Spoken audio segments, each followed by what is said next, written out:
We've been lucky at Virgin to have done some pretty extraordinary things, whether it's music business, trains, planes, or even spaceships. But I think this project perhaps caps them all. As you can see, I think that this building is going to be the best looking building in the city. But it also has absolutely unique features. We'll never be taking any water from the normal water supplies. We'll be collecting every bit of water that we use, and not only using it as drinking water and for use within the building, but it will also help cool the building. Because we collect the water, we can also grow our own food. We have a club in London called Roof Gardens, and that's been very successful. We grow our own foods, and this building we're going to be able to do the same. What I love about this project is that it's taking technologies that are saving carbon and saving cash and marrying it with inspirational design and getting people to really think and be excited about the buildings they live in. One of the very unique features about this building is that the building itself can turn, or a floor can turn in order to face the sun, to either generate energy from the sun or to heat a particular floor or heat the whole building. We need to be able to provide the food, the water and the energy and the place to live using the least possible resources. Every single floor is built in a modular way, so literally walls can contract or expand. You want a bigger kitchen, we can make a bigger kitchen. Virgin aspires to be different in an environmental sense. So we felt, why shouldn't a building in London or Tokyo or New York that we build do the same thing? We're working on, taking one of these designs and actually putting it on the moon, trying to be the first company in the world to actually have a building on the moon. And we thought, if we're going to do it, let's try to pay for it by making it a hotel. And of course, a pretty good looking hotel. It's nice to see some of the ideas and the lead thinking that's available from the engineering community coming to fruition in these new... We're out here today in the British Virgin Islands in search of sharks. British Virgin Islands is becoming a shark sanctuary where they're going to be protected. Many shark populations globally are threatened with extinction, and if you remove animals at the top of the food chain, like sharks, you're going to see a cascading, rippling domino effect to other animals. Sharks are under threat globally. There's 1.5 million sharks a week are killed for their fins by the Chinese just to make Chinese soup. And what we're trying to do is get different countries to change their laws to stop that. So wonderful organisations like Wild Aid are working hard to try to get on top of the problem. It's really exciting to have Richard on board. It's really cool to be on board with someone, hopefully we can learn from, but, hopefully he can learn from us. I think the impact of this type of operation is going to be to raise awareness for what ocean wildlife is all about. Richard's efforts to make this a shark sanctuary, it's impactful and important. I think and learn about sharks and ocean life. I think it's important. Learn and spread it on to your kids. Sharks don't have members of parliament to protect them. They don't have, they don't have a prime minister to protect them. And therefore it's the people of the world that have to protect the species of the ocean. If we monitor our oceans carefully, they can feed the world. If we don't monitor them carefully and we decimate the species in the ocean.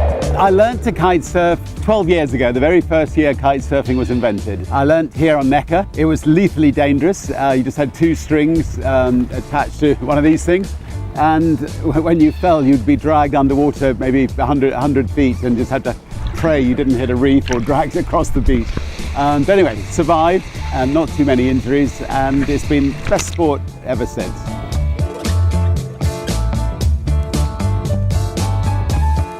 I will come down and kite surf if the wind's up, have a half-an-hour kite, get away from Blackberries and iPhones and come back completely refreshed, ready to go. Yeah. There are a lot of very high-powered people, like Larry Page from Google and others that kite surf, and I think they do all see it as therapeutic as well as just, a lovely way of keeping the body fit.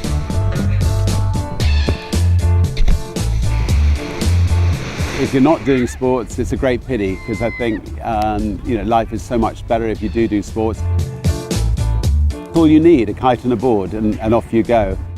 You need a sympathetic person to spend 4 or 5 hours teaching you. Then you've got a lifetime of pleasure ahead of you. So 100% recommend it. From music to air and space travel to activism, I know the only way to improve life is to expand beyond expectations, to try to do something better than it's ever been done before. But as much as I love taking risks, I'm not willing to risk our future. This year, 2015, is a critical year for our planet and the people on it.